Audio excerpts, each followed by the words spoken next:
The conversation that ended my marriage. I found the recording by accident. My wife Jessica had left her phone charging on the kitchen counter when she rushed out for her morning jog. The notification came in while I was making coffee, a voice message from her best friend, marked with a red heart emoji. I wasn't trying to snoop. The phone was facing up. The message auto-played when I accidentally brushed against it. But what I heard in those 37 seconds would destroy everything I thought I knew about my marriage. Girl, you were right about the surgery. He has no idea. The doctor said the recovery time gives you at least 6 more months to figure out your exit strategy. Genius move, honestly. Let him play nurse while you plan your escape with Tyler. My coffee mug slipped from my hand, shattering against the tile floor. Tyler. I knew that name.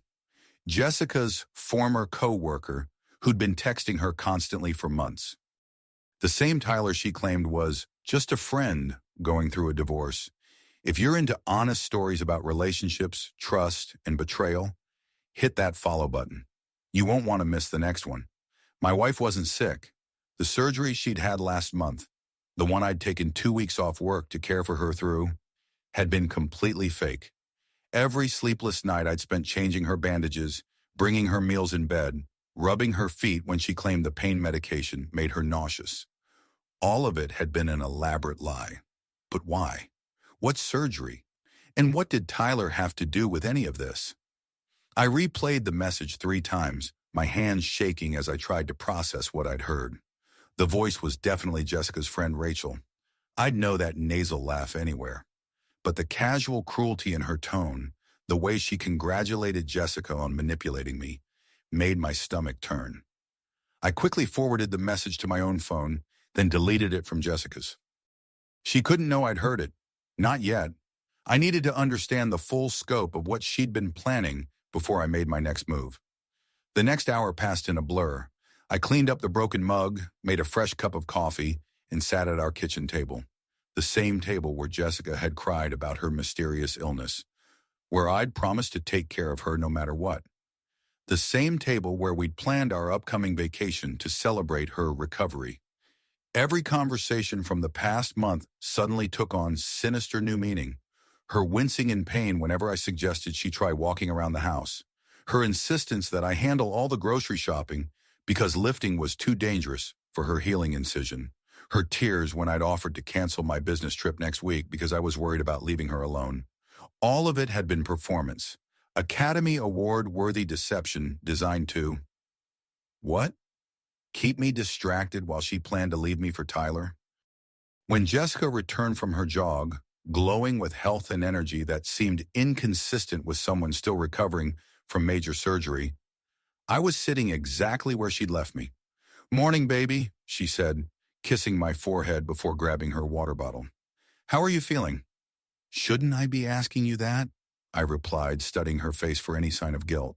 She gave me that smile, the one I'd fallen in love with 8 years ago, the one that now felt like another piece of evidence in a case I was building against my own wife. "Much better today. I think I might even try some light cleaning later." "Are you sure? Dr. Morrison said to take it easy for at least another month." Dr. Morrison. Another lie. I'd called his office yesterday to ask about Jessica's recovery timeline, only to be told they had no record of any recent surgery for a patient by her name. "Oh, you know how doctors are," Jessica waved dismissively. "They're always overly cautious." "I feel strong enough to do a little housework." I nodded, filing away another piece of her deception. "That's great, Jess. I'm proud of how well you're healing." The words tasted like ash in my mouth, but Jessica beamed as if I'd given her the greatest compliment in the world. "I was thinking," she continued, "maybe we should start planning that trip to Cabo we talked about. You know, to celebrate me getting back to normal." Normal. The word hung in the air like smoke. What was normal for a woman who could fake a surgery for months? What was normal for a marriage built on lies I'd been too trusting to see? "Sounds perfect," I said. "Let me just check my work schedule." What I actually needed to check was how much evidence I could gather before Jessica realized her perfect plan was falling apart. The opportunity came sooner than expected. Jessica announced she was having lunch with Rachel to celebrate feeling human again. The irony wasn't lost on me, celebrating the end of a fake illness with the friend who'd helped orchestrate it. The moment her car disappeared down our street, I was in our bedroom, searching for evidence I prayed I wouldn't find. Jessica wasn't particularly tech-savvy, but she was thorough. I started with her laptop, hidden in our closet behind winter coats. What I discovered was worse than infidelity. It was a masterclass in psychological manipulation. Email threads with Tyler dating back 8 months. Not just flirting, but detailed planning. Budget spreadsheets for their new life together. Apartment listings in his city. Even a timeline titled Operation Fresh Start that made my blood run cold. Phase 1, create distance through fake health crisis. Phase 2, maximize husband's guilt and financial contributions. Phase 3, establish new life foundation with T. Phase 4, exit strategy implementation. I was in Phase 2. Jessica had been milking my guilt and generosity while building a new life with another man. But the most devastating part wasn't the planning. It was the casual way they discussed me in their messages. Tyler, how's the invalid act going? Jessica, poor thing still brings me soup twice a day. I almost feel bad about how gullible he is. Tyler, don't.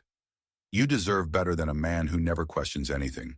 Jessica, true, he's so desperate to be the perfect husband that he'd believe anything. Makes this whole thing almost too easy. I screenshot everything, my anger crystallizing into something cold and focused. Jessica thought she was playing chess while I was playing checkers. She had no idea I just discovered her entire playbook. But the real revelation came in a folder labeled Backup Plans. Jessica hadn't just been planning to leave me. She'd been planning to destroy me. False domestic violence accusations she could file if I contested the divorce. Evidence she'd manufactured of financial irresponsibility. Even screenshots of innocent conversations with female coworkers that she'd edited to look like affairs. My wife wasn't just cheating. She was preparing to obliterate my life if I didn't cooperate with her exit strategy. I sat in our bedroom, surrounded by evidence of betrayal so comprehensive it took my breath away. Jessica had spent months crafting a narrative where I was the villain, where she was the long-suffering victim, finally finding the courage to leave her inadequate husband for a man who truly appreciated her. But she'd made one critical error. She'd underestimated the man she was trying to destroy. I spent the afternoon copying files, documenting everything, and making my own plans. By the time Jessica returned from her lunch with Rachel, I had enough evidence to not just expose her scheme, but to ensure she'd never be able to use her backup plans against me. How was lunch? I asked as she walked in, still glowing with the satisfaction of successful deception. Really nice. Rachel's doing well. We talked about taking a girls' trip once I'm fully recovered. That sounds fun. Where were you thinking? Maybe somewhere tropical. Somewhere I can finally relax after everything I've been through. Everything she'd been through. The woman who'd faked a surgery to manipulate me was talking about needing to recover from stress. Actually, Jess, there's something I wanted to discuss with you. She looked up from her phone, eyebrows raised. I've been thinking about our finances lately, and I realized we should probably update our wills, our insurance beneficiaries, things like that. Why?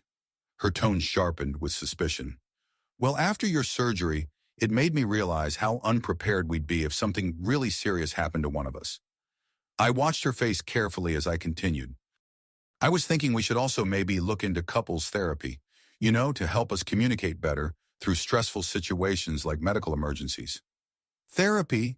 Jessica laughed, but it sounded forced. We don't need therapy. We're fine. Are we? The question hung between us. Jessica's smile faltered slightly. Of course we are. Why would you even ask that? Because sometimes I feel like we're not really connecting lately. Like you're somewhere else. Jessica's phone buzzed with a text message. Tyler's name flashed on the screen before she quickly turned the phone face down. Who's Tyler? I asked casually.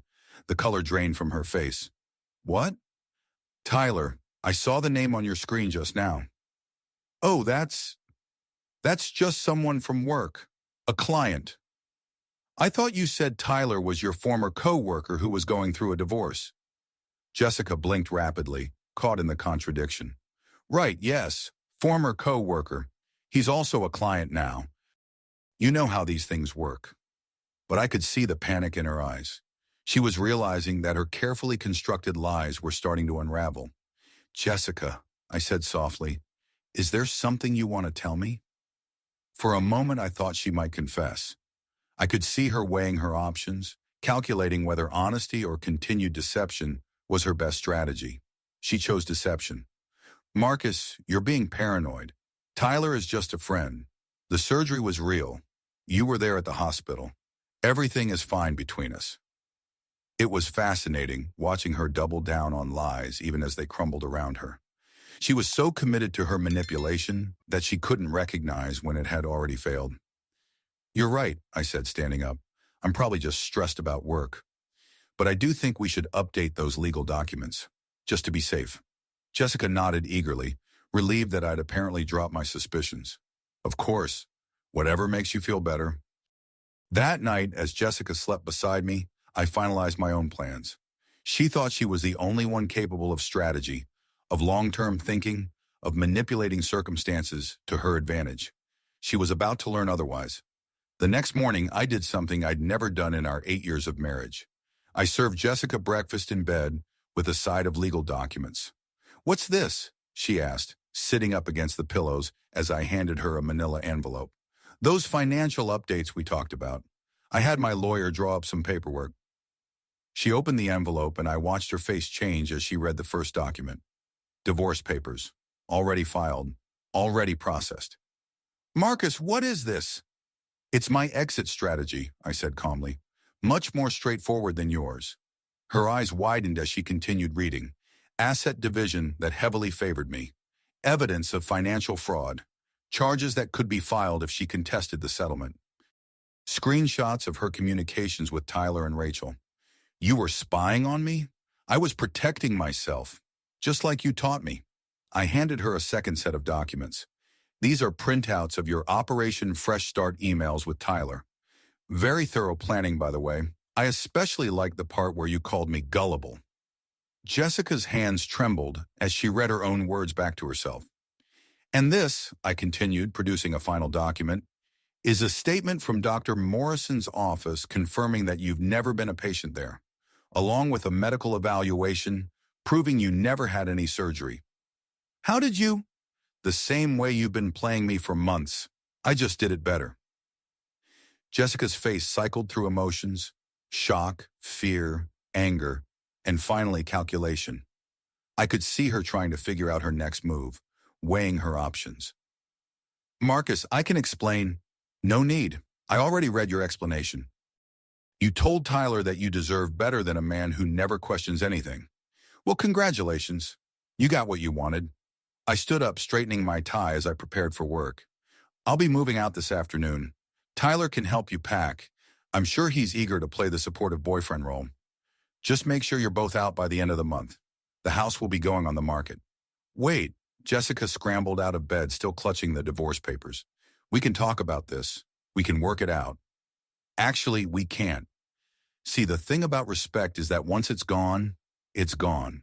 And you made it clear to Rachel that you never had any respect for me in the first place. Jessica's face went white.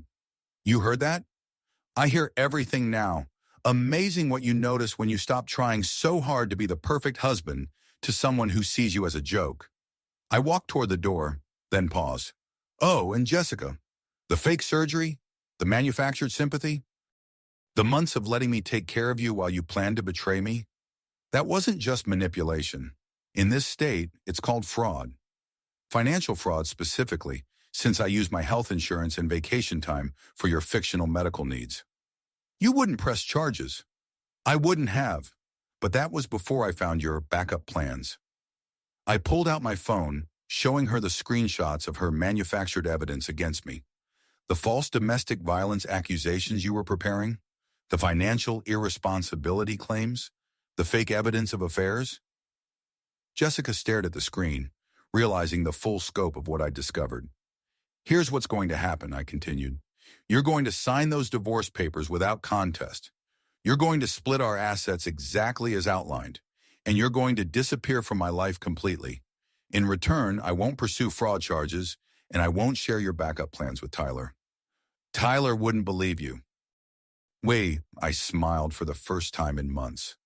Want to bet? I already sent him the screenshots where you called him emotionally needy, but useful for my purposes. Turns out he's not as gullible as I am. Jessica's phone rang at that exact moment. Tyler's name on the screen. She looked at me, then at the phone, her face crumbling as she realized her perfect plan had imploded. Aren't you going to answer? I asked. He's probably calling to ask about the part where you told Rachel that he's just a stepping stone to something better. She declined the call, but it immediately rang again. The funny thing about manipulation, I said, heading for the door, is that it only works when people don't know they're being manipulated. Once they do, it just makes them angry. I left Jessica sitting in our bed, surrounded by the evidence of her deception, listening to her phone ring with calls from a man who just learned he was as disposable to her as I had been. 3 hours later, I received a text from an unknown number. Bro, she played us both. Want to grab a beer and compare notes? Tyler, it turned out, was actually a decent guy who'd been just as manipulated as I had been. Jessica had told him I was abusive, that she was trapped in a loveless marriage, that she needed time to plan a safe exit. She'd used his genuine concern for her safety to recruit him as an accomplice in her deception. She showed me bruises, Tyler said as we sat in a downtown bar that evening. Said you'd hurt her during an argument. I felt like I was helping her escape. What kind of bruises? On her arms, her ribs. Said she had to cover them with makeup. I pulled out my phone, showing Tyler a screenshot from Jessica's browser history. Stage makeup tutorials. How to create realistic bruises with cosmetics. She researched it for weeks. Tyler stared at the evidence, his face cycling through the same emotions I'd experienced that morning. She made me feel like a hero for helping her, like I was saving her. She made me feel like a devoted husband for nursing her through fake surgery. We were both just props in her drama. We spent 2 hours comparing notes, documenting every lie Jessica had told each of us. The picture that emerged was of someone so skilled at manipulation that she'd managed to run 2 completely separate deceptions simultaneously. What's scary, Tyler said as we prepared to leave, is how good she was at it. If you hadn't found that voice message, she'd be gone in 6 months with half my assets and a domestic violence claim that would have destroyed my career. Tyler shook his head. And I'd be raising a kid that isn't mine, thinking I'd rescued a woman from an abusive marriage. Wait, what kid? Tyler's face went pale. She's pregnant. 2 months. Said it was yours, but that you'd deny it if she ever told you. My world tilted again. Jessica was pregnant, had been lying to both of us about the father, and had been planning to make Tyler believe he was raising my child while simultaneously claiming I'd abandoned my pregnant wife. Tyler, I said slowly, when exactly did you and Jessica first sleep together? About 3 months ago, right after she showed me the first bruises. 3 months ago, before the fake surgery, before her recovery period. Jessica had been orchestrating multiple deceptions across different timelines, playing us against each other while manipulating both our emotions. But now we knew. And now we had each other as witnesses to her lies. She can't know we've talked, I said as we exchanged contact information. Agreed. What's your plan? I smiled grimly. She wants an exit strategy? I'm going to give her one. Just not the one she was expecting. The confrontation came the next evening. Jessica was in our living room, FaceTiming with Rachel, probably planning the next phase of her manipulation. I walked in carrying a large box, which I set down on the coffee table with deliberate emphasis. What's that? Jessica asked, ending her call. Your exit strategy. I opened the box, revealing neatly organized stacks of documents, phone records showing her communications with Tyler, screenshots of their planning sessions, evidence of her fake surgery research, financial records proving she'd been siphoning money from our joint accounts into a secret account Tyler didn't even know about. Marcus, I can explain. No need, I read your explanations. Very detailed. I especially enjoyed the part where you told Tyler the baby was mine and Rachel that Tyler was just a stepping stone to something better. Jessica's face went through several expressions before settling on the cold calculation I now recognized as her true personality. "You're not innocent in this," she said, her voice taking on the edge I'd heard in that voice message. "You've been emotionally absent for years. I felt like I was married to a ghost." "Maybe, but ghosts don't fake surgeries to manipulate their spouses. Ghosts don't plan elaborate financial fraud. And ghosts definitely don't get pregnant and lie about the father to multiple men." Jessica's composure cracked. "You don't understand. I understand perfectly. You wanted out, but you wanted me to pay for the privilege of being betrayed. You wanted Tyler to think he was rescuing you while you used him as a backup plan. And you wanted to destroy my life if either of us ever figured out who you really are." I stood up, feeling lighter than I had in months. "But here's what you didn't understand about me, Jessica. I'm not the same man who married you 8 years ago.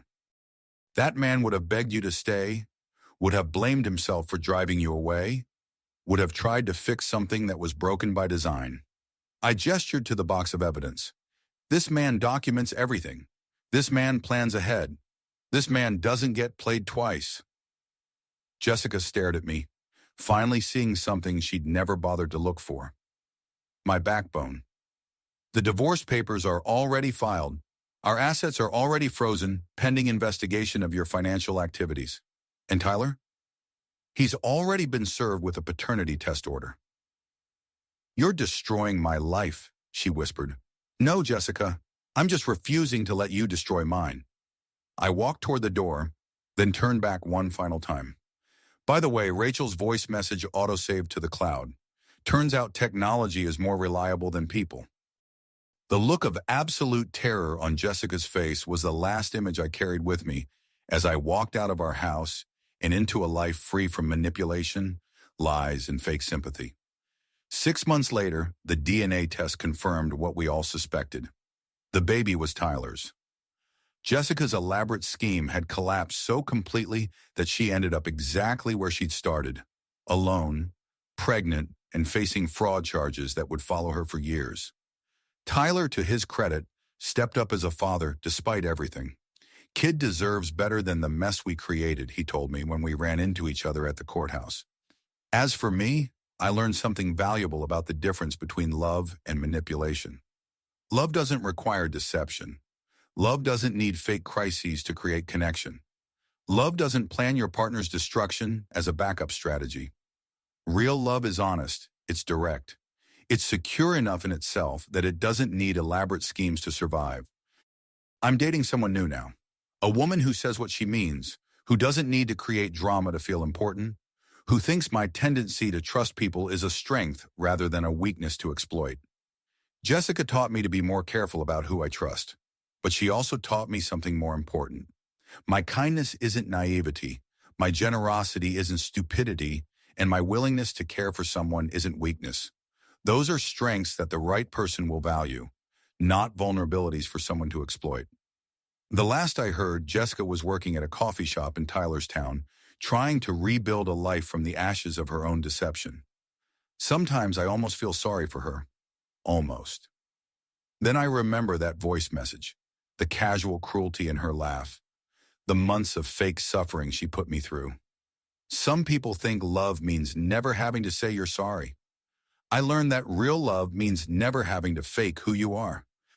If this story kept you reading until the end, wait until you hear about the woman who discovered her husband had been secretly recording her phone calls for 3 years. Hit that subscribe button, because the most devastating betrayals are always the ones that happen in plain sight. And trust me, after 8 years of marriage to a master manipulator, I can spot deception from a mile away. The next story will show you exactly how to catch someone in the act.